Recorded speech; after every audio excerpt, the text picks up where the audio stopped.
Hi guys, I'm glad to welcome you to Captain German Exploring channel. And today we are going to have a very complex and big video. I am asked a lot of questions about how to prepare a boat for an offshore transition. And I thought that we should make such a video because, well, we have, as you know, a good knowledge of how to do it. What is important, what is not important, already based on our experience. Therefore, today we are going to prepare not just a boat, but prepare ourselves and the boat for a big transition. And most likely not one ocean, but a large number of different water areas that you can cover with this boat. In general, the preparation for the far offshore for a long time. In general, today's video will be about this, a long one. Be patient, take notes. Because maybe you will need to write something down if you are preparing for this event, and if not, you can just see what an offshore cruise ship consists of. Well, let's go.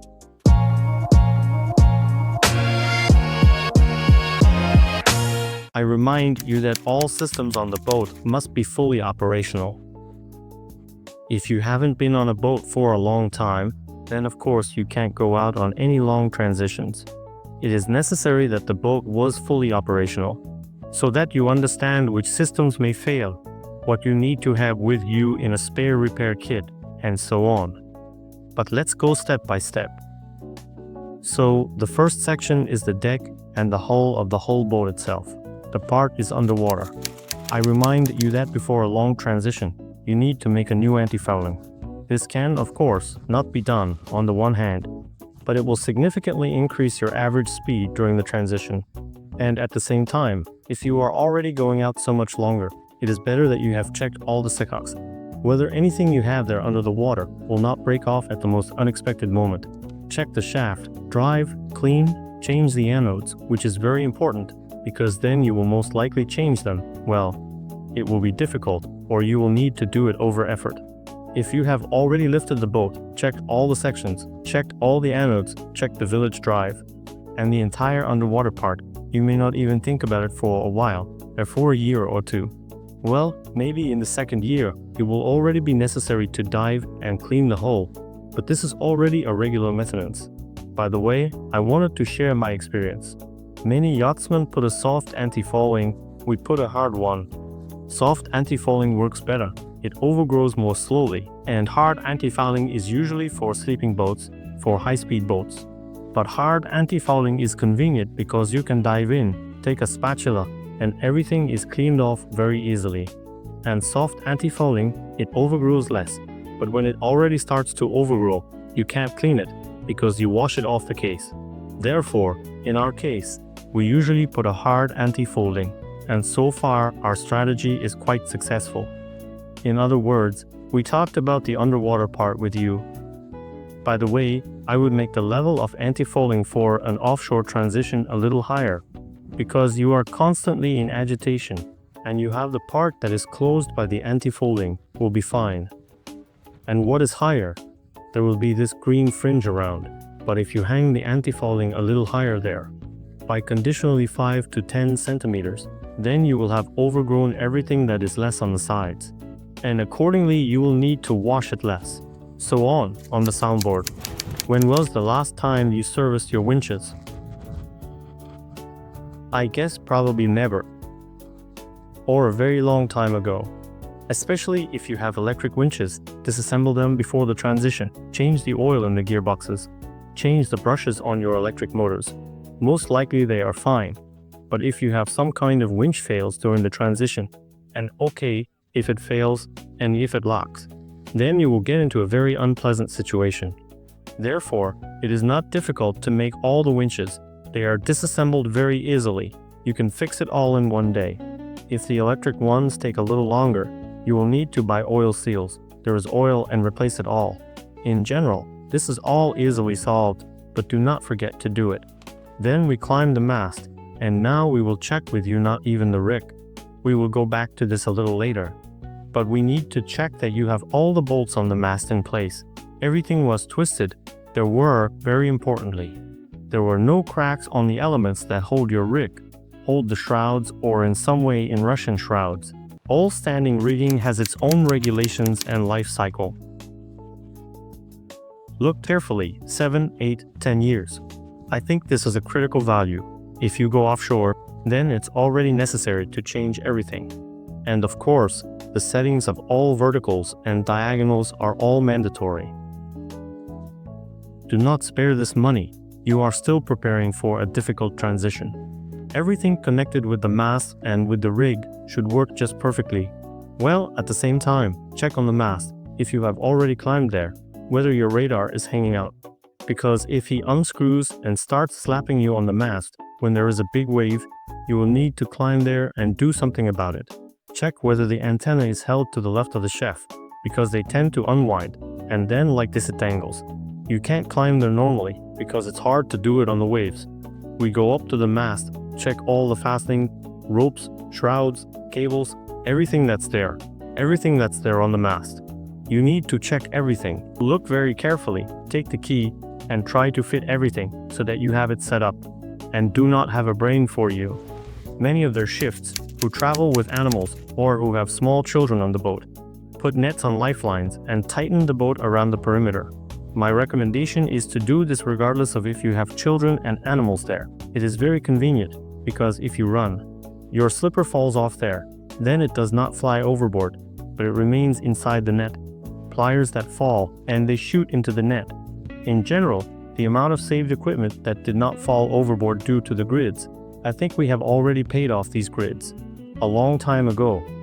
Plus the fenders that you came out, you threw them inside, they won't fall out anymore. Well, on the transition of course, you will remove them, but nevertheless. Ropes, lines that go on board.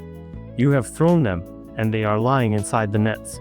Nothing falls out. It's also super security. Therefore, the nets, my recommendation is to put them on the boat. They are inexpensive. It's about $100 to tighten the whole boat, but they serve for 5 years and well. This is a good investment in my opinion. Then we carry the ace on the deck. This is a little inconvenient, because if you go to the marina back and forth, then as if your visibility is closed. But if you go offshore, you don't have such a need to look ahead all the time. Therefore, you put the ace on the deck, stretch it on the deck, and it is not filled with water or anything. The cork was pulled out, everything flows out of there. That is, to find the place where to store it. For long transitions, we remove the motor, hang it from behind in its regular place. The ace can be turned over or canisters of water can be folded into it, but we prefer to carry the ace on the deck. And I recommend you to do this. We have David with cranes at the back, on which you can lift the ace. But this is a very big load, especially when a big wave arrives and hits this ace. In general, we can do this for short transitions. Sometimes we raise the ace because it's convenient. For long transitions, we disassemble it, put it on the deck, and he lies there for the entire transition. We return to Riga. You should have an emergency rig on the boat. These are ordinary Donham ropes and blocks, either a friction ring or ordinary blocks. You take yourself 20 meters of this rope, and maybe even more, maybe 30. And from it, if something went wrong with you, you have a problem with verticals or diagonals there. You can make a temporary emergency rig out of Donima. We had this in the Pacific Ocean. I really didn't like it. There should be an emergency rig on the boat. This is your safety, because losing the mast simply due to the fact that you had nothing to fix it with, well, such an idea. Still, it's better to go with a bad rig than without a mast at all. Inertia. When you have bad weather coming, you need a storm sail. The storm sail clings to the inner stake that goes inside.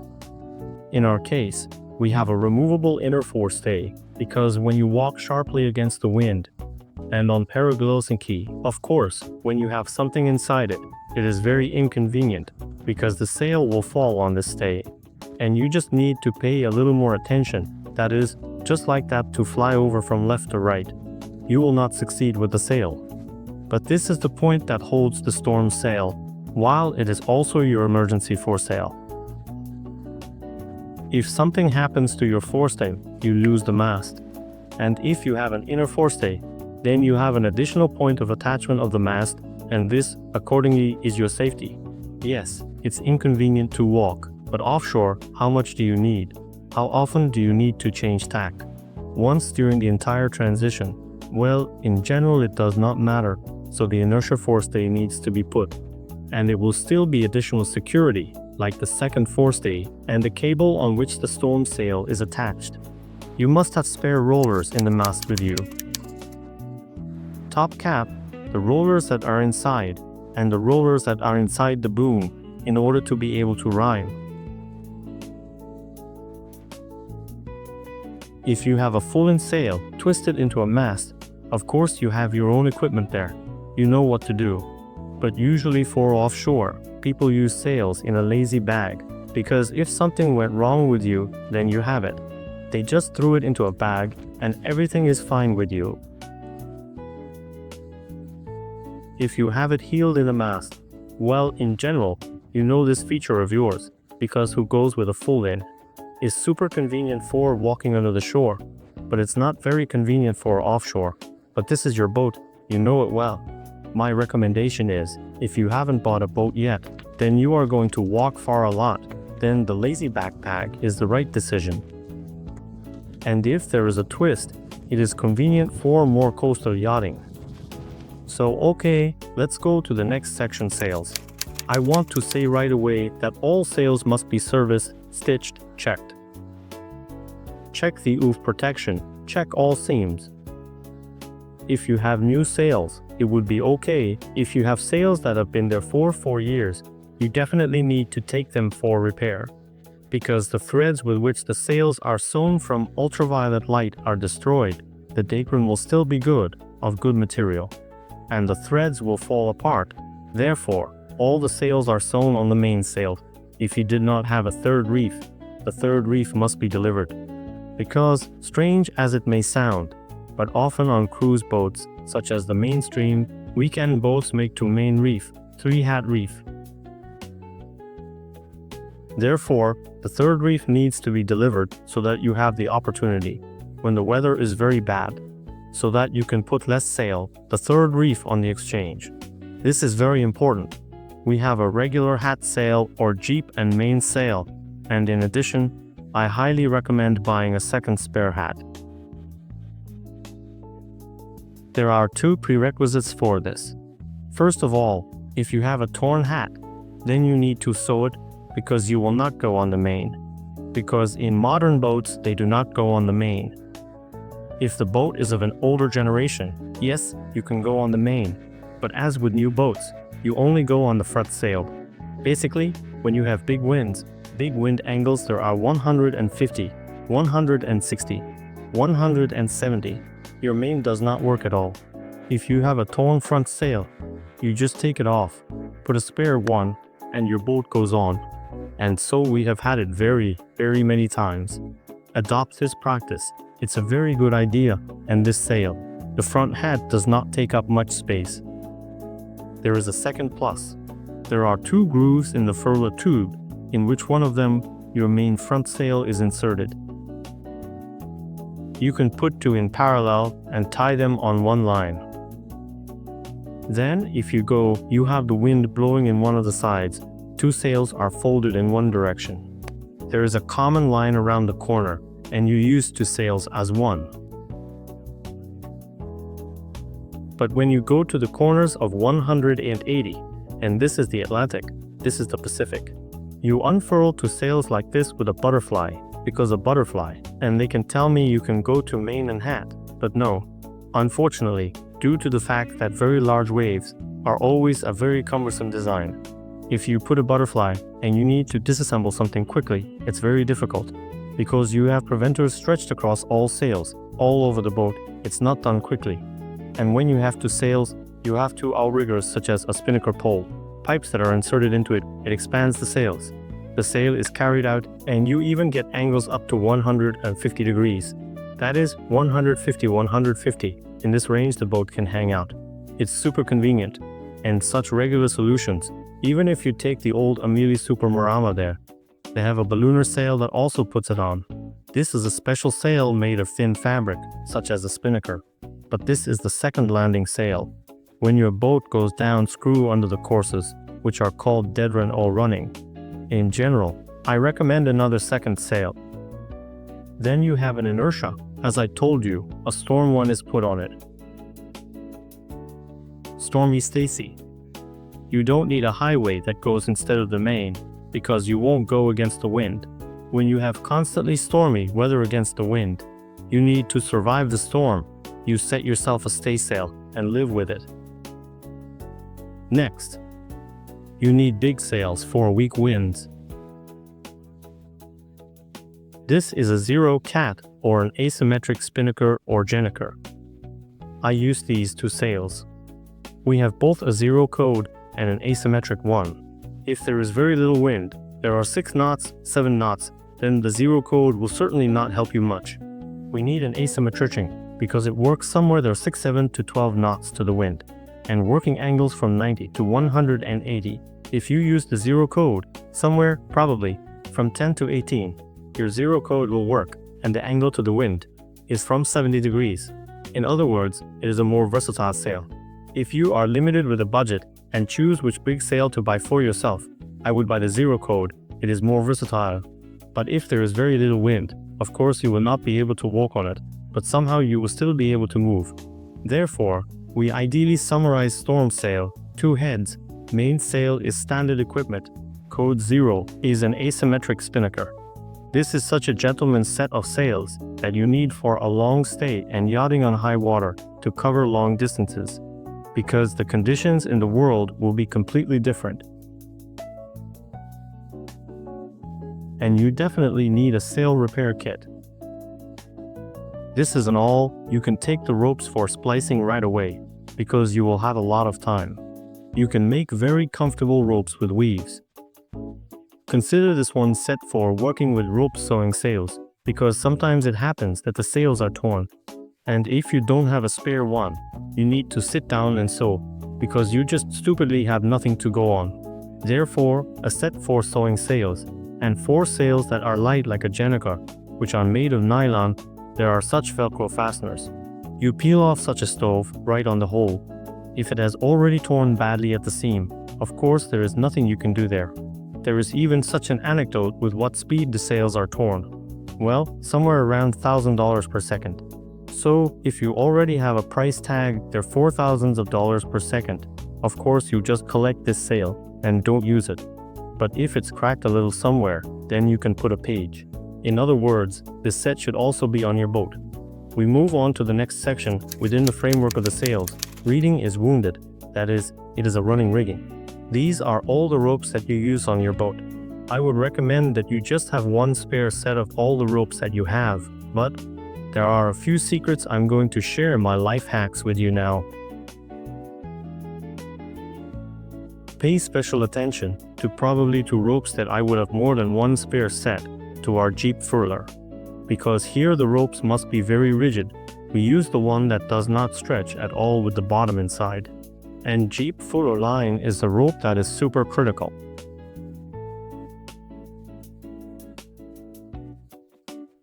It's better that you have 2 of them in stock, because they sometimes grind, they sometimes tear. In order not to be frayed, there is such a chip, you can put a block, here you see it now, in order for the line to go correctly. Because in this place, usually all the lines are frayed, and this is an inconvenient place, because it is just in the middle of the rope. In general, there are 2 jiffer line pieces. Another of these cool life hacks, I would recommend you a topen elevator, a toponet. You remove it, and put the usual mains halyard or grotofoil in its place. Why? If you get frayed with a rope, your sail falls down, then you just unhook the topen elevator, hang it instead of your halyard, and lift it up. Then you will already figure out where there is that you have torn on arrival, but you will have a full-fledged rope for the transition. You will not need to climb, you will not need to carry it all inside. In general, replacing the top of the elevator with an ordinary thick rope is like what all cruisers do, and I recommend it to you. We have replaced the blocks that are used on sails for reefs with a Lorixian ring. They work a little tighter, but I like it more because there are no spinning elements here. There are no ball bearings there. Nothing crushes anything. That is, they showed themselves better in the long term. that is, fishing the friction ring, replacing all the blocks with reefs, the rollers in the mast on the top cap, and the end of the boom, those that are responsible for the reefs. You need to have everything in one set for each roller, because if you probably don't change anything on the go on the top cap, then if you have some kind of reef there, crush the roller, then you can safely do it even on the move. Therefore, the video is at reefs, and then when you come, you already take off the top cap and change all the videos that are inside there.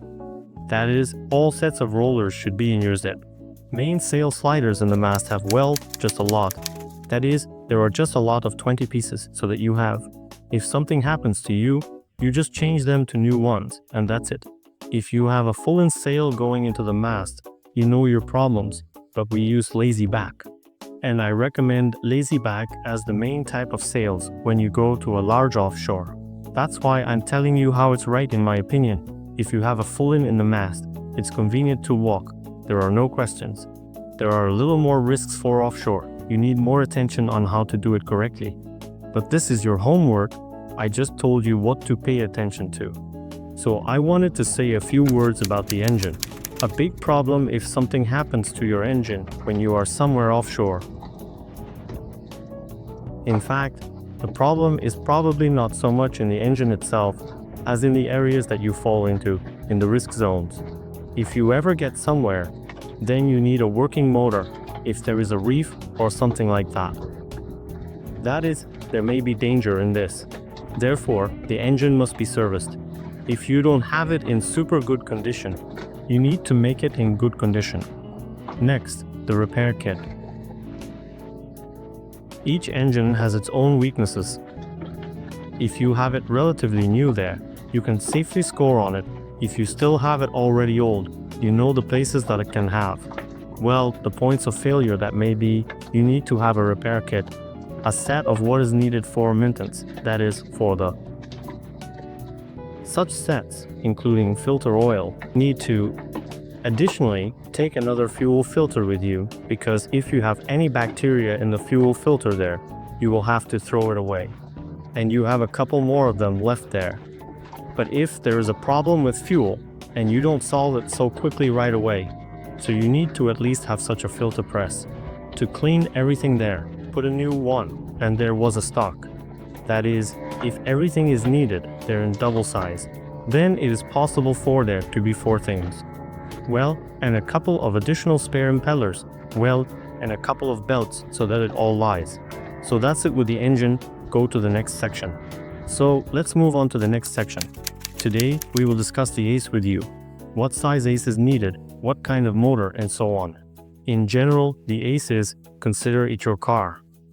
You live in a country house, and on an ace you get to the store, to the shore, to the supermarket, anywhere. Therefore, the ace must be reliable. If you walk, let's say, somewhere in the middle, it can be easy with an inflatable bottom, because you rarely use it there. In the future, the ace will be used quite harshly. That is, stones, sand, you will come ashore, you will load it mercilessly. Because one trip to the supermarket is, well, quite a lot of products that you load into El Tuzo.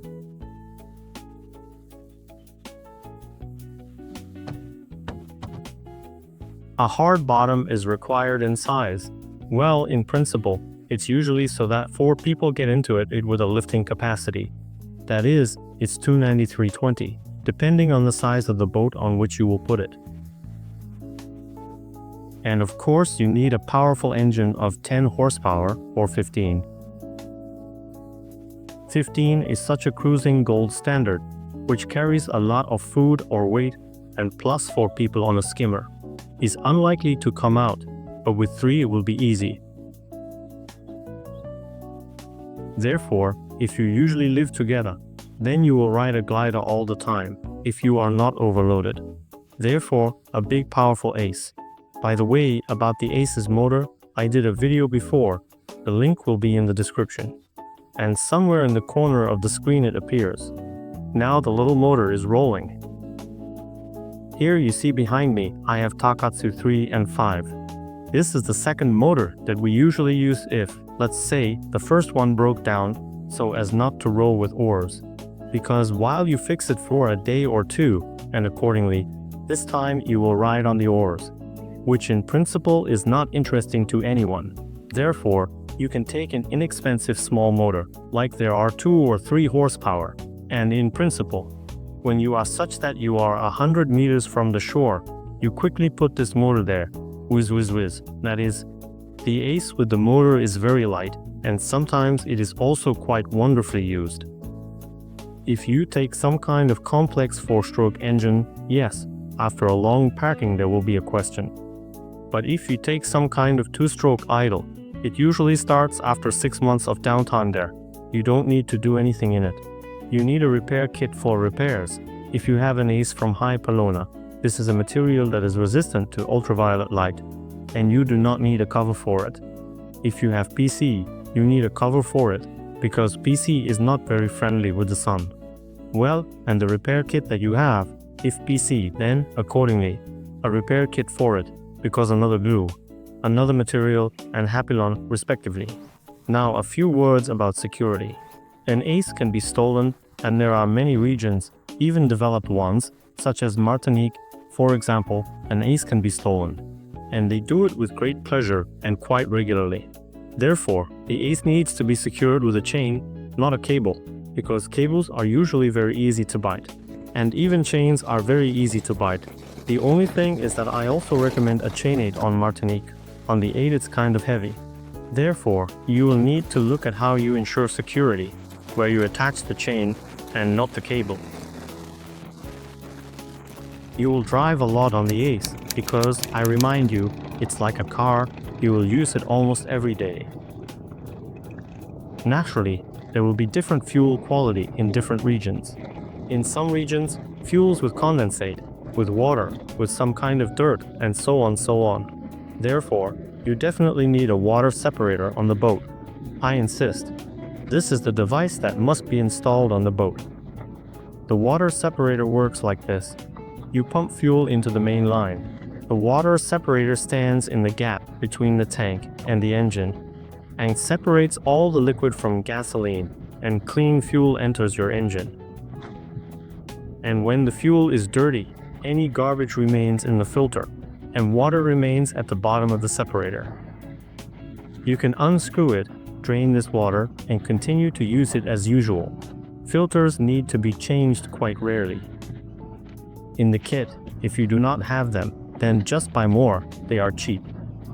But this will solve a lot of problems for you, because as long as we didn't have a water separator, as much as we repaired, cleaned the carburetor, it's just awful. Therefore, the water separator must have. If you have a small motor, which is filled with fuel directly into the engine, water separator, there are cones through which water does not enter your fuel tank, and you will not need to disassemble and clean the carb later. In general, this is what you need to do on your ace. Next, do not be lazy. Take it, disassemble it. Look at the manual once.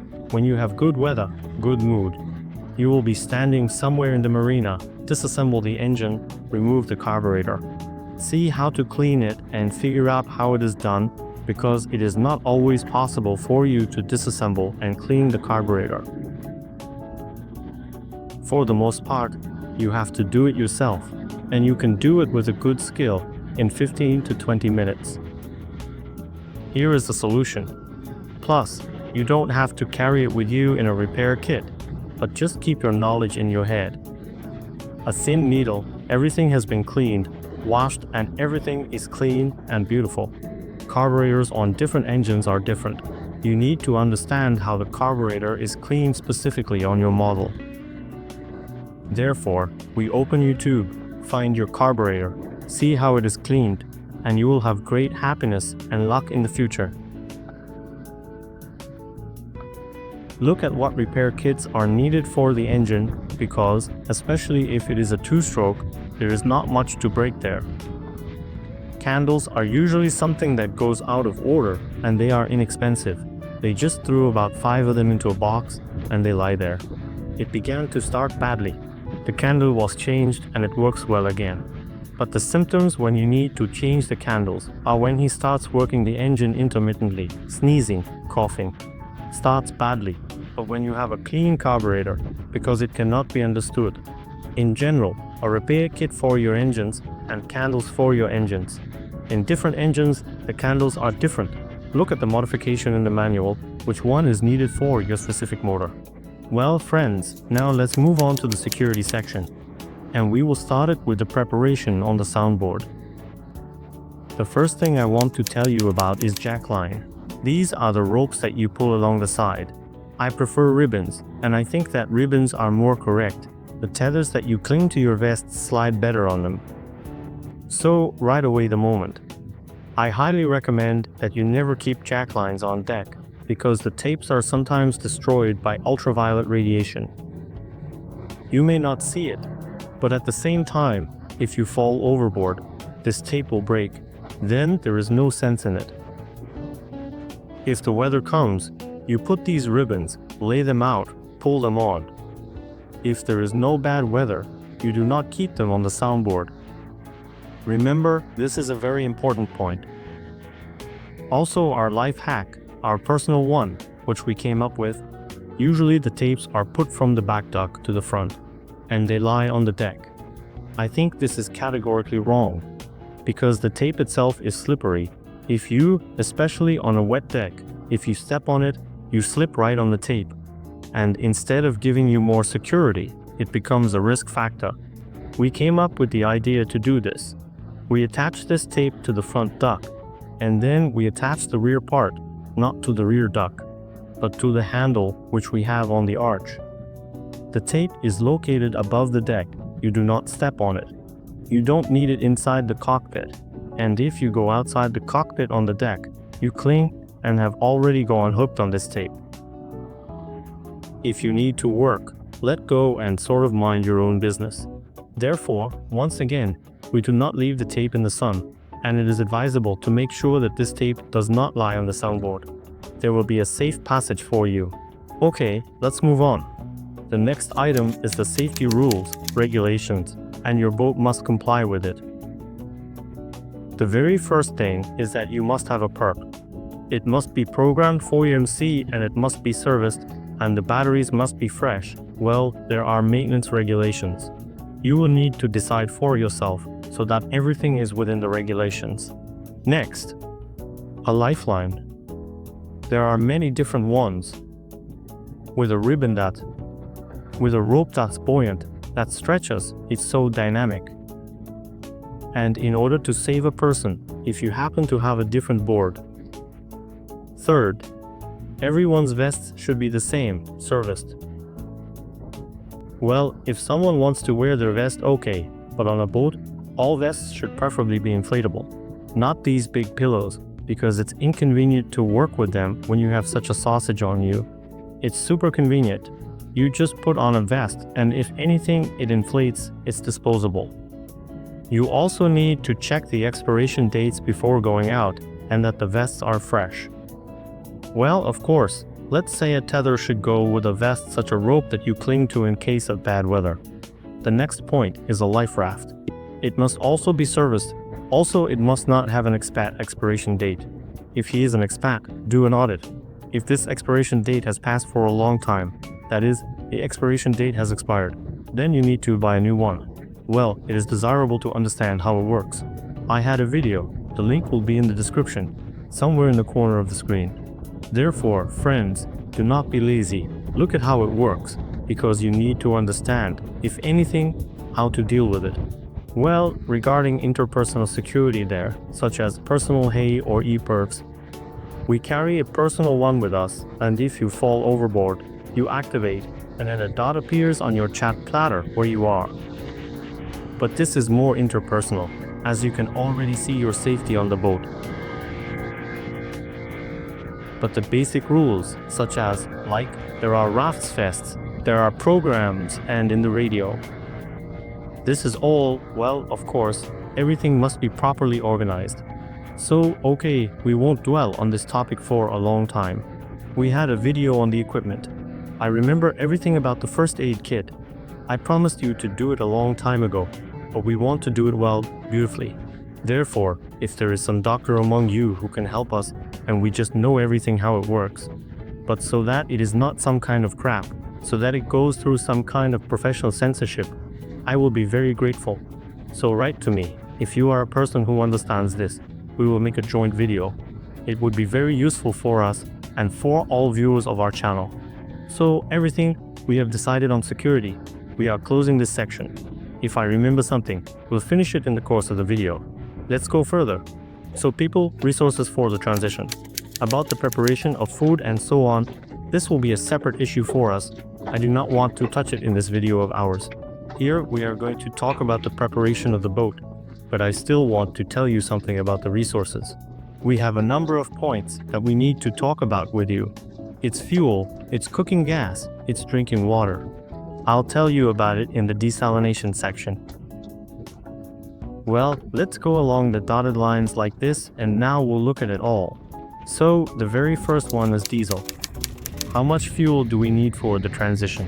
We are counting in this way, although no, let's approach this issue in a different way. How much is the fuel tank enough? We have a fuel tank of 250 liters.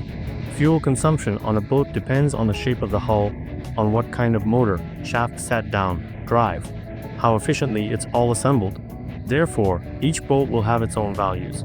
We have determined by trial that the maximum distance we can travel on the fuel tank, this is our speed of about 4 knots, and 1,400 revolutions. That is 1,500 engine revolutions. At the same time, we will have the maximum range that we can go over the distance. We will spend about 50-55 liters of fuel a day. This means that conditionally, the tank will last 4 or 5 days, but this is calculated. Because sometimes it happens that you can gas a little more, the current there, the wind and so on. Therefore, we calculate that at a speed of 4 knots, we can walk 96 miles a day. That is, roughly speaking. Our tank is enough for us for 500 miles. But we take 400 miles for beauty, just in case, so that we have a reserve. We prefer to carry fuel with us, so that we have a reserve of 1,000 nautical miles. That's why you stock up on canisters. We carry the cans right on the deck. These cans are 25 liters each. The red ones are 20, and the 30-liter one. In total, we have 210 liters here. And we also have 3 canisters right here in the back block. In total, we get it. We carry with us 40 liters of fuel for Dinghy. We mix it right away. And we have 250 liters of fuel. Well, a little less. There are 230. We are taking diesel with us. Therefore, somewhere in the calculation area, 4,000 of miles, we can go on our fuel, which we take stock of. I recommend that you consider this figure for yourself as well. There is an option not to use fuel at all. It does not blow, so we are not going. But this is not our way. We need to get to the end point. If at the same time it is necessary to burn down there, I don't know, 500 liters of diesel, then we will do it with pleasure. But usually, from experience, I will tell you that we have never burned more than 100 liters per ocean. Usually it's 2 cans, 3 cans. Well, 80 liters is the maximum for the transition of the ocean, and then it's for all sorts of recharging and so on. Therefore, it is not such a big expense. But at the same time, you need to always have fuel with you in a good supply. The second one is propane, cooking gas, what your stove works on. The amount of gas per transition. Usually 1 6-kilogram balloon goes for the transition. A little less of it is enough for the transition. Therefore, at least 2 gas cylinders of 6 kilograms each. You need to cross the Atlantic. If you go quiet, well, 2 will also be enough for you. Then you will have to refuel. If you are really worried about it there, take 3 cylinders, and then you will definitely have enough. We have 3 Repsol cylinders, and we use these cylinders all the time.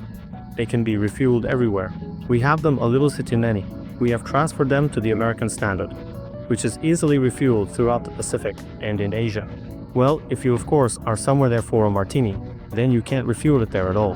That is, you go to some St. Lucia and refuel. In Europe, unfortunately, there is also a complete mess with these cylinders. In general, once again, One cylinder will be enough for you to cross. There should be 2 cylinders with a reserve. If you run out of gas, you will not spend it economically there. There will be a problem. Therefore, 2 gas cylinders are the minimum for the transition. 3 are optimal. I would also like to add that if you have an induction cooker, it sometimes solves a number of issues. For example, when in the daytime, when the sun is shining, you need to heat something up there quickly. An induction cooker copes with this better and you save gas. But this is in the presence of fully charged batteries and the sun, which you will conditionally throw away. Now the important point is electricity. Your boat should be completely autonomous, completely independent of anything. You have to get more electricity than you can spend. Each boat has its own expense, what it spends while, say, on the transition or standing at anchor. If you live for a comfortable life, there are dishwashers, washing machines, all of this consumes electricity. In other words, you should receive electricity more than you spend it. Therefore, the number of solar panels should be calculated. This is your homework. We are not going to go into this video, but I want to say that you should calculate all your expenses and make sure that you have the opportunity to receive more electricity. Alternative charging methods. Something went wrong. Your panels stopped working, or many gray days. You can charge either from the engine or from the generator. It's blasphemous to charge the engine, but as a plan B, it also fits. We usually use our genset diesel generator, which we have built into the boat for 6.5 kilowatts. It's enough for charging and for everything.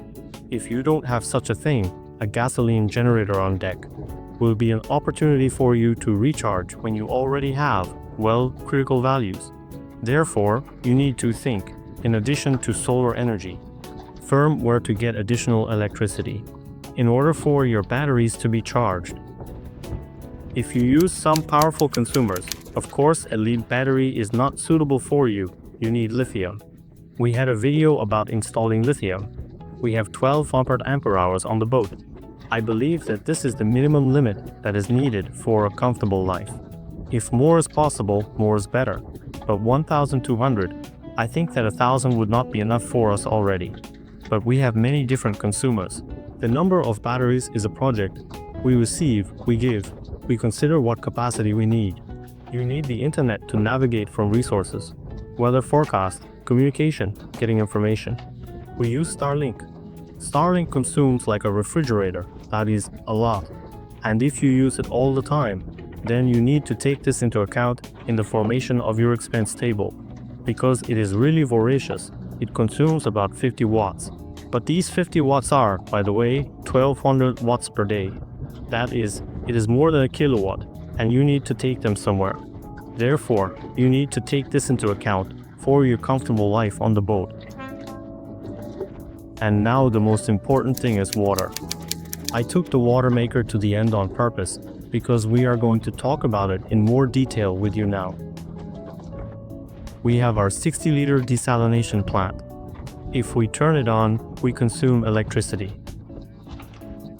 This is a rather voracious system, but if you have 60 liters or 100, you will not have twice the increase in consumption. That is, you get almost twice as much water with the same energy consumption. For a more efficient operation, more capacious desalinators are better. In order to make 200 liters, we need to work for more than 3 hours. And if you have 100 liters, then it's only 2 hours. Accordingly, you will save electricity even if you have more electricity consumption per hour there. Now, we believe that the water that comes from the desalination plant is technical. You can put filters, you can drink this water, and everything will be fine if there is a system that is there with a mineralizer at all. But imagine you are walking in the ocean and your mold fails, and you are left without water. This is a very big risk zone. We carry water with us at the rate of 2 liters per person per day. Yes, it's a lot. Yes, you need to stock up on this water decently. Maybe if we used a desalination plant for drinking, we would carry it twice as much, but nevertheless, you need to take water on people for the entire transition, so that you do not find yourself in a situation where you simply have nothing to drink. Because if there's nothing to wash with, then you can wash there conditionally with salt water, And if you don't have drinking water, it's much worse than not even having food. I recommend carrying the water that is needed for the transition with you in advance to stock up and go with this water and spend it. We remove the risk factor. The next point, electronics, is, in fact, are all systems on the boat. What systems should there be for offshore? Well, naturally, you need to have several chat rooms. One is necessarily inside, one is outside, so that you can see when you are in the horde where you are going. Additionally, tablets, phones with a navigation system installed, and check that you have up-to-date maps, not only where you go out, but where you come in, because if it turns out that you enter an incomprehensible water area and you do not have maps, then you are trapped. Therefore, we check the transition to the next point. Exit and entrance maps must be purchased from you on all plotters, including boat, well, or navigation tablets. Then the radar. If you come in at night or the water area is unclear, you can use the radar to see not only what is next to you, but also check the date. In other words, you see an island on a chart plotter, but you can't check how much they are combined. So you turn on the radar, see where the coastline is highlighted, whether it overlaps on the map. If it overlaps, you can safely use switch card. In our case, there were quite a lot of such situations, quite decently. The maps didn't match the real terrain.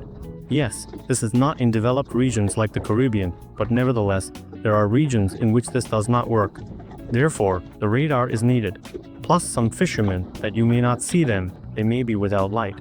You will be able to identify them if you are already somewhere in the coastline, and you can look at the radar. Again, there are thunderstorms where they go. In other words, it is a very convenient device. Next, I recommend replacing the Windows tool, that is, the Vindex, which stands on the mast. This twister, which turns, determines the wind direction and wind strength. We replaced with an ultrasonic one. We already have a lot of these spinning Windexes burned down because, for example, lightning strikes and this electromagnetic field burns these little coils that measure this rotation. Therefore, let's say it will show the angle, but the wind force will cease. We got rid of the twirlers, installed an ultrasound. A great solution. It works as follows. For sensors, where the emitter and receiver are blowing from, and a delay, where the signal is deflected due to the fact that the wind is blowing, it determines this. You have the same temperature. You have the same pressure. That is, the barometer is all built into this system. A great system I really like works on I have stuck everything on your chat. Lost works in the same way. No changes in the design system do not need to be done. The Vindex was stuck on the mast. Everything worked for you. And firm an automatic identification system. Not only the receiver, but also the transmitter. Because when you go on big water, if big ships have radar, they can't always see you up close. 2 miles is already very critical for divergence for such vessels, and this is somewhere in the distance. When a boat from the fiberglass begins to be visible on the radar, if you have an eyes, your radio works there for 20 to 30 miles, you can be seen, they see you on the eyes, this is your safety. Plus you see others. That is, there should be an eyes on the boat. It is superimposed on the track plotter. You go, you see everything. Everyone sees you. Great system. Now we turn to autopilot. We have 2 autopilots on the boat. We put the second one after we had to steer 1,560 miles across the Indian Ocean together with Dina. We didn't like it.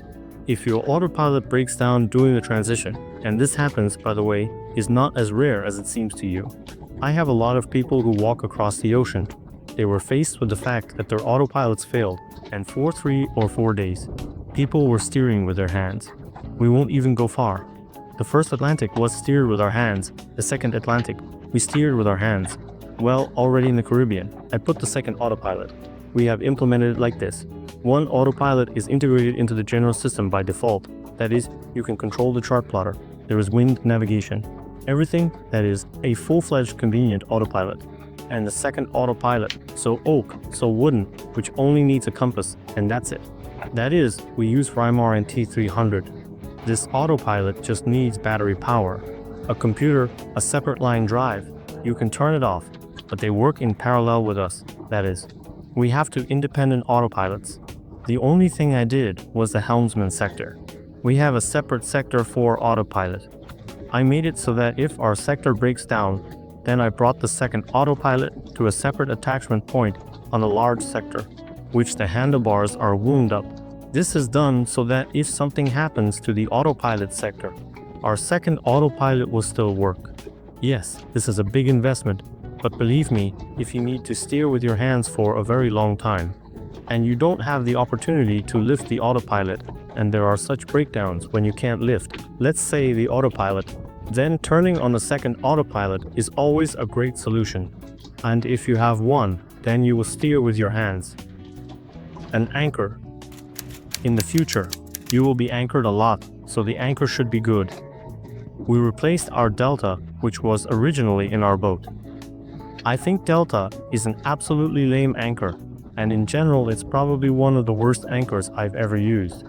I set the rock, but there are other anchors in such a form factor as the lesson. It's called a roll bar. That's something I think is perfect. Look at the test, and if you have some kind of delta, then you need to replace this terrible anchor. But there is no need to throw out the delta. You will need a second anchor, because sometimes there are 2 or 3 places on our planet where you will stand on 2 anchors. It's not much, but if it's not there, you just can't become. Therefore, a second anchor is needed. Well, plus it's an emergency. If you've already lost this anchor there, then you will have some kind of spare one. Therefore, the anchor is very important in the future. Well, the length of the chain is 100 meters, not a team, in one piece, because over time it will rust. And it's one thing if you have one long chain on which you can stand, and you have a large range of depths where you can stand. Because, for example, in Indonesia, you can stand at 25 meters, and at 20 meters it's normal, and such depths, so that your boat can be held at such depths, and you can stand in some magnificent places. You need to have a lot of chains. Therefore, 100 meters of chain and a rope if you already need to stand somewhere deeper, but this is extremely unlikely. We do not do this. Therefore, a 100-meter chain is a must-have on your plow. Well, friends, our graduation has come to an end. There are probably some topics that we didn't have time to close in this issue. You can write in the comments what we missed. Maybe we will make some kind of update or addition to this video. But you see this video, it is quite large and complex in itself, and we decided to share with you our experience. Offshore experience, which we have quite a lot. We have already done almost 2 circumnavigations of the world, so I think that you can listen to some moments, and if you don't listen, you don't have to. I just walk around and share with you what I know, and already how you will use it is at your discretion. You are the captain. Your boat is your responsibility. All friends, this is where we finish our release. Subscribe to the channel. This is important for us. We want to see people who are pleasant to us. And see you next week. Bye.